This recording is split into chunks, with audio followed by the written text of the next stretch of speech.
Over, the kids finally went back to their online classes, and boy, between Grunny and I, it was a full-time job. Now you could just imagine having 10 children, all needing a laptop or an iPad or a computer to be able to log on to their Zoom class. And of course, we don't have enough for everyone, so we're juggling the times and the machines, and then getting them a quiet space in the house while they could study while the little ones are running around. It's quite a full-time job, never mind my regular job. And I finally got a chance at 4 o'clock, 3:30 to get online and to say a Torah thought. So it's good to be with all of you. A thought. This week's Torah portion is Parshat Tazria Mitzorah. It's a double portion. And the portion of Tazria begins speaking about an ailment that occurred on a person where they got a white patch. Sometimes it's better known as leprosy, which it's not exactly, but it's a white patch that a person would get on their skin, and it would be symptomatic of a spiritual, emotional sickness that they had deep within. And if, other than the white patch, other symptoms arouse in the white patch, then they would have to be self-quarantined outside the community for 7 days, where they would have time to have introspect and think about what's going on their spiritual and emotional level and why it occurred to them and how they could become better people. Well, the verse that says it in Parashat Tazria speaks about the Cohen. You see, it's something very interesting. The Torah tells us that if someone gets this ailment, the only one who could deem him impure and say he has to self-quarantine is the Cohen, nobody else. And the Torah speaks about V'ra'ah HaKohen. The Cohen sees the ailment, and yes, it's an ailment, and then the Cohen sees him and deems him impure. Now the rabbis noticed there is no word in the Torah that's there in vain, that there's a redundancy. It says first the Cohen will see the ailment, and then it says the Cohen will see him. What's the double language here? One of the greatest sages of the early 20th century was a man called the Meshech HaChachma. Very great sage who wrote many commentaries on the Torah and also happened to be a Cohen. So this took special meaning to him, speaking about the Cohen. And he says something very interesting. He says, you see, the Cohen says twice, V'ra'ah HaKohen. Once the Cohen will see it, and once the Cohen will see him. Actually, he says, when the Cohen comes to make an evaluation on this person and see if he has leprosy, if he has a spiritual ailment, he makes 2 evaluations. And that's why the Torah says V'ra'ah HaKohen twice. The first time it says the Cohen will see it, and the second time it says the Cohen will see him. Because what happens? You see, when the person comes to the Cohen looks at his skin and he sees the white patch and he sees he actually has a spiritual ailment. But before he could deem him impure, he has to look again. This time he doesn't look at the ailment. He looks at the person. And he sees the person before he could deem him impure. What does this mean on a technical level? So the Talmud gives us an example. What happened if a guy who just got married and he's in the first 7 days of his wedding, he comes to the Cohen and he says, look, I have the ailment. The Cohen looks at him and he says, yes, he has it.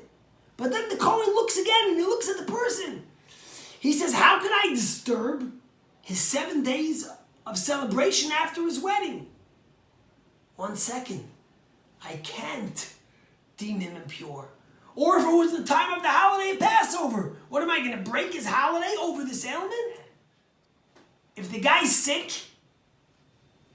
then he's sick.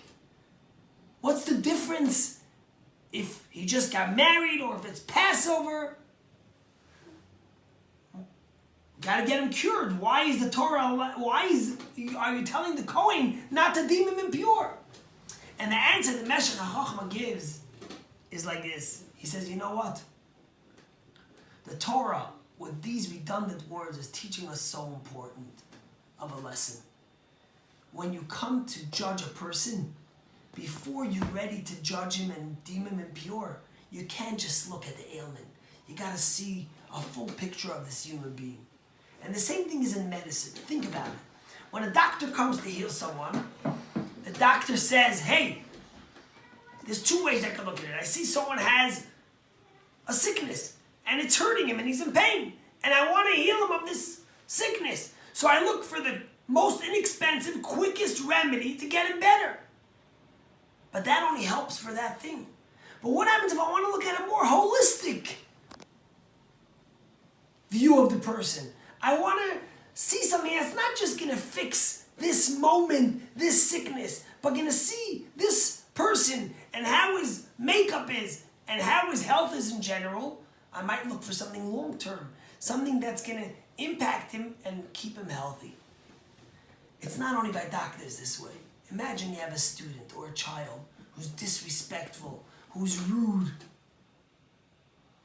and you want to tell them they're impure, you want to scream at them, but then you say, wait, before I call that person impure, I need to look at the whole person. I need to see not just the ailment, but the human being. Why is this person in pain? What's bothering them? I had a teacher who once told me, when someone asks you a question, never answer the question. Answer the person. For example, if a kid comes to you or a disciple comes and says, why did my mother die so young? So if you want to answer them simply and you think you're funny, you can say, well, your mother had a weak heart. But that's answering the question. It's not answering the person. The person's in pain. He wants to know why at such a young age did he lose his parent. Don't answer the question. Look at him. See his pain. See his hurt. See what he needs from you. And that's really what the Torah is telling us with this redundancy. That when you see someone in pain, when you see a human being hurting, if it's a student, listen into them. Think about them. Think, what's bothering this person and how can I help them at this point? Are they really ready for me to call them impure? Or do they need love? Do they need an embrace? Rabbi 11, he was called the Tzaddik of Yerushalayim. He was once walking down the streets in Jerusalem and he saw one of his disciples who left Judaism and he was walking without a kippah. The disciple sees his Rebbe and he was embarrassed. He's walking without a kippah. Here's his Rebbe, a great sage. So he crosses the street. Rabbi 11 sees he crosses the street. Rabbi 11 crosses with him and walks over to him and says, tell me, why did you cross the street? He says, I'll be honest, I'm embarrassed. I saw you walking, you're such a great sage, and I'm walking without a kippah, so I figured I don't want to see you. So Rabbi 11 looked at him and said, don't worry, don't you see I'm a short man? I only see up to your heart. I don't see anything above. And the message he was saying to him was the redundancy of this week's portion. If you want to be a Cohen, if you want to be a teacher, if you want to be in a position of leadership, of spirituality, of giving, when you look at someone, you have to first see the prognosis. But before you deem them not fit to be in your school, not fit to be in your class, not fit to be in yeshiva, not fit to be part of your community, not fit to be part of your family, look at the person and see the whole picture. See where they're coming from. See their circumstances. See their pain. See what they truly need. I think, today, and we'll speak about it again tomorrow in one of my talks. What's the message with the self-quarantine we're having now? And maybe part of the message is the message of Cohen. God's telling us that for some reason we're not looking at the whole person. We're not being sensitive enough and caring about every part of the human being and seeing how we could help them. And maybe if we just dug a little deeper and every time before we judge the next person, we thought about what their circumstances is, we would be gentler.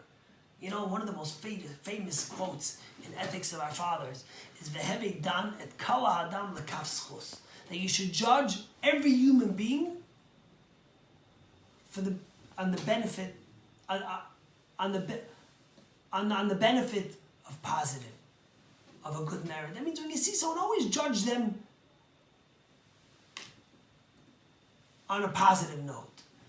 But on a deeper meaning, the rabbis tell us that they have a dan et kala adam lekaf schus, means judge the whole person. Kol Adam doesn't mean everyone, but it means judge the whole person. Before you judge someone, make sure you're judging the whole person, their whole circumstance, their whole challenge, their whole life upbringing.